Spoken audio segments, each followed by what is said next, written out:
So now that they're suddenly staging this whole thing, that Biden has cancer, stage 4, being the president of the United States, that nobody knew about this and they're really wanting us to believe this BS.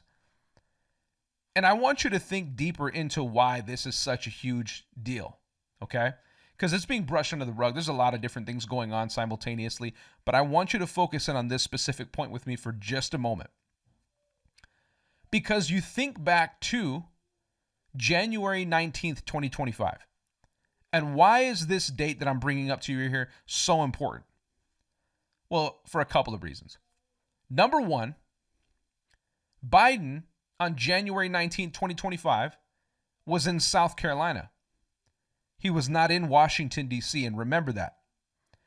This was his final day, essentially, as President of the United States, spent it in South Carolina, Charleston, before departing on his final official flight on Air Force One. But yet, on January 19th, 2025, multiple pardons were auto-penned stating that they were done directly from the city of Washington.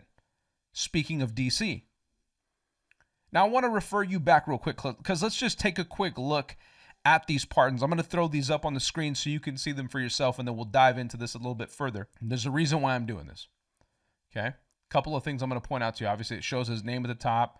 Goes into, hey, be it known that this day I, Joseph R. Biden, President of the United States, pursuant to my powers under Article 2, Section 2, Clause 1 of the Constitution, have granted unto, and then it lists the people, in this case, family, which never has been done before previously in history. It says James B. Biden, Sarah Jones Biden, Valerie Biden Owens, John T. Owens, Francis W. Biden, a full and unconditional pardon for any nonviolent offenses against the United States to which they may have committed or taken part in during the period from January 1st of 2014, okay, through the date of this pardon, okay, in testimony whereof I have hereunto signed. So he said, I have signed my name and caused the seal of the Department of Justice to be affixed. And if you notice this little section down below, it says done at the city of Washington this 19th day of January in the year of our Lord 2025.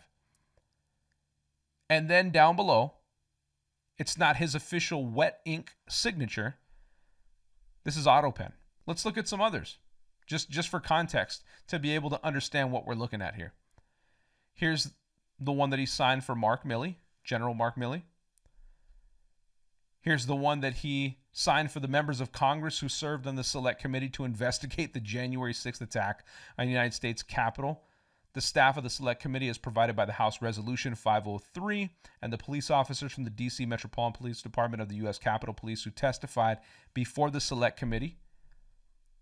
Again, down below, Washington, City of Washington, 19th day of January. He wasn't there. And guess who this is for? Dr. Anthony Fauci, Dr. Death himself. Again, just a couple of these just to show you what we're looking at here. And as I mentioned to you, on January 19, 2025, Joe Biden dropped this batch of pardons, many preemptive, right? Usually there's some type of request made from somebody who sends it up to the attorney handling the presidential pardons office, and then that's, carried over. But these were done preemptive, covering folks, like we mentioned, his family, Dr. Death himself, Anthony Fauci, as if their guilt was a done deal. Now, these pardons, likely signed by some unknown aide with an auto pen while Biden was out of state, are invalid without a wet signature or documented authorization. Okay, the Constitution demands the president's personal accountability, and this right here reeks of fraud. So make no mistake about it, this whole cancer scheme is not what you think it is. Now, let's name some names in this and what they're accused of, right? We read them off to you, but let's kind of dive into it and why this looks like a cover-up, especially Fauci. And we can talk about his dark past, the AZT days, right, with a bunch of kids and whatnot, and the cover-up there. If you don't know about that, go look it up. But let's start with number one, Hunter Biden. Now, pardon for any potential federal crimes from January 1st, 2020 or 2014 to December 2024. Now, remember, he was convicted in 2024 for gun charges, lying on a firearms form, tax evasion, millions from Ukraine and China deals. House oversight accused him of influence peddling. leveraging Joe's name for cash. Now, no president has ever pardoned a family member like this. And the only thing even close to this was Gerald Ford's Nixon pardon, but that was for a predecessor, not for kin.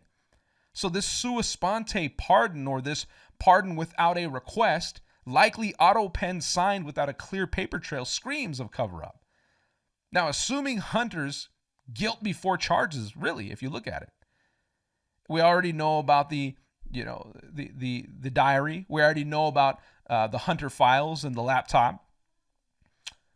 But let's talk about this in regards to Biden. If Biden was out of state or incapacitated by dementia, now some have referenced this video that I'm playing in the background here as during the inauguration of Joe Biden, done at Arlington National Cemetery. They say because of the amount of guns and the time between actually signifies that this was for a funeral, not for an inauguration. Go look it up yourself, okay?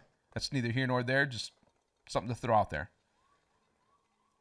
But then we dive into number 2. Anthony Fauci, a.k.a. Dr. Death, right?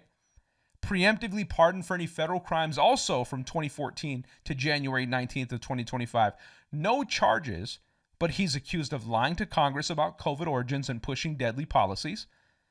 But let's take it back a little bit further, because back in the 1980s, Fauci championed AZT, which is a toxic AIDS drug rushed to the market despite shaky trials.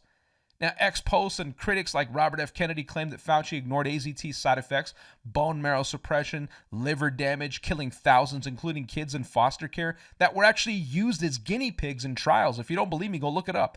Orphans in New York and elsewhere, often black and Hispanic, were actually given AZT back in the 80s and 90s, many dying from toxicity, not AIDS, per whistleblowers like Celia Farbar. And if you haven't seen any of this, go look it up. There's actual documentaries on this. I mean, lots of information on this. And a preemptive pardon covering 2014 onward feels like shielding Fauci from future probes into NIH days, right? Assuming guilt, no wet ink, no proof. I mean, come on. It's invalid. They didn't want Peter Daszak to get looked at.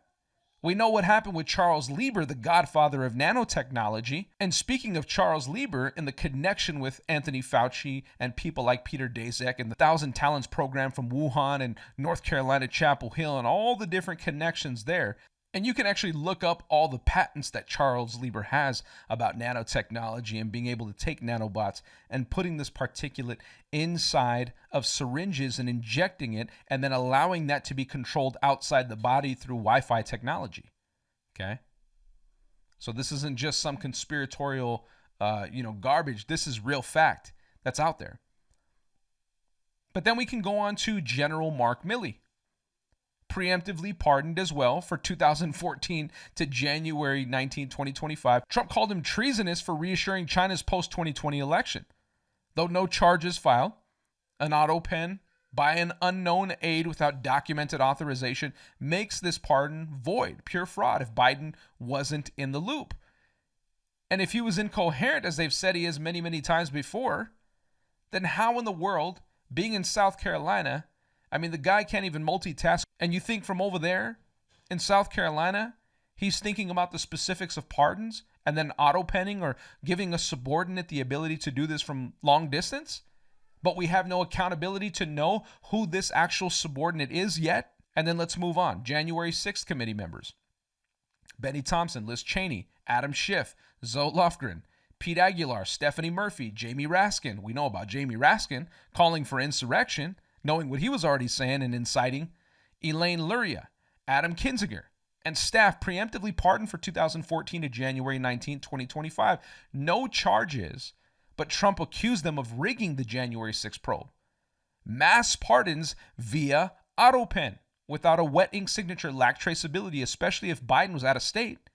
It's invalid.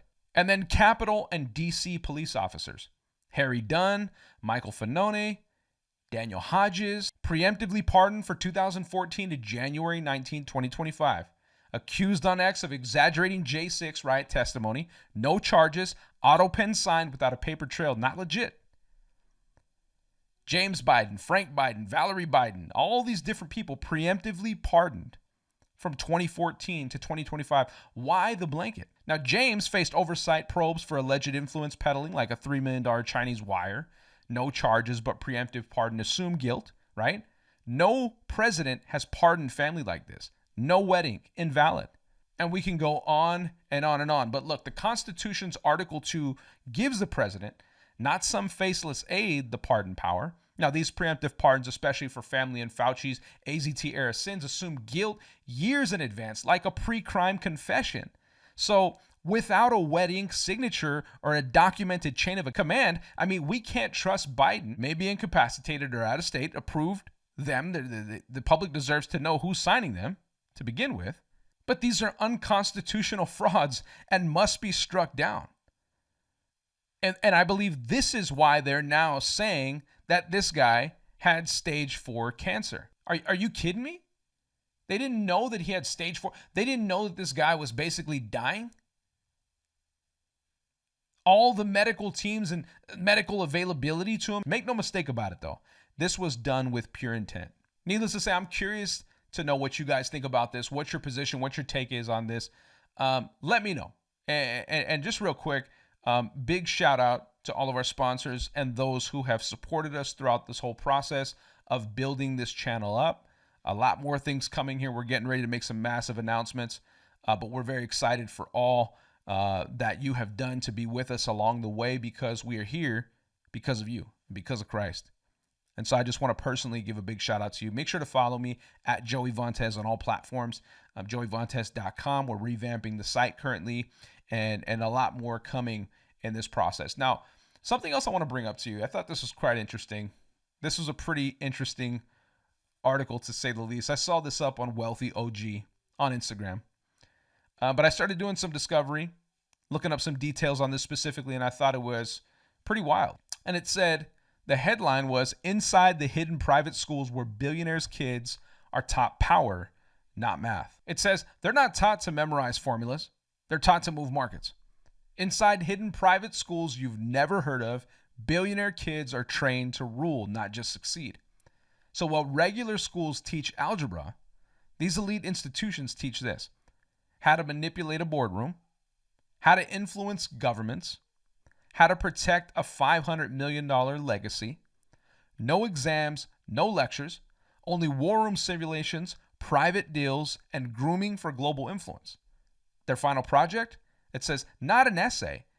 It's launching a $10 million startup or hosting an off-record summit with kings and billionaires. Now, this isn't education. It's power programming. And the world they're being trained to run, it's the same one that you live in. And if you can see here, I'll put a couple of these up. We'll flip through the screen. It says, these schools don't teach algebra. They teach dynasty strategy. While your kids are solving for X, their kid is mastering how to control governments. Welcome to the billionaire classroom. It says there's only 50 plus elite schools globally. You won't find them on Google Maps. Tuition, $150,000 per year. Curriculum, influence engineering, family office mechanics, crisis manipulation. Now, this isn't education. It's power grooming. Now, what they learn in years 1 through 3, diplomatic negotiation, how to spot a weak leader, investment structuring via trusts, security protocol in hostile regions. No grades, no lectures, just real-life simulations run by ex-diplomats and ex-CIA. Now, social engineering 101. They're trained to control a room without talking, build networks across royalty, venture capitalists, dynasties, right? Spotting out psychological weaknesses. And it's not about tests, it's about becoming undeniable. And their final project, not essays. It's launching a startup with a $10 million seed, structuring a deal with the government, hosting an off-record summit with 3 billionaires. And their goal? To graduate with power, not a diploma. Now, legacy insurance. Why do billionaires send their kids here? Well, it's to protect their family wealth from collapse, to build heirs, not influencers, to ensure the name stays relevant 100 years later. And these kids aren't next gen. They're future kings. The blueprint inside their school walls is tutors equal ex-CEOs. Classrooms equal strategy war rooms. Grades are irrelevant. If you graduate, you're given direct access to private equity pools, political insiders, and generational wealth roadmaps. Someone named Worldwide Diddy said, do they have a basketball team? I think a lot of people would like to know that. And the last one says crazy, but not crazy at all. And it's so true. It's not crazy, because then you think of organizations like the World Economic Forum, like the Bilderberg Group, like you think about the Trilateral Commission, you think about all of these different entities, right? The Council on Foreign Relations, etc., and the tight-knit group. You talk about the Red Shoe Club. You can talk about the various aspects of Masonry and these secret societies that are out there. Now, most of these people come from very, very wealthy families, and they're put into positions of power structure over and over and over again. Not because they're truly elected in many cases, but it's because of the position that they were put in from the beginning. They run and own these things. They have the power already in grip. They're just passing it along generationally to their family members, to their kin, to their next of kin. And this is why you see ideological subversion and tactics and influence continue to be thrust upon societies over and over again, that the few control the many because of this power structure. So I don't think it's very far-fetched at all. But again, drop your comments. Let me know what you guys think about that one. And let me know what you think about all of this that we discussed here today. A lot to it, but I think there's a lot of meat on the bone, a lot of things happening. And it's important to really pay attention to the roots of these issues, to really gain an understanding of where these things are coming from, because they're giving us all of the information. They give us all the truth, but it's coming bit by bit.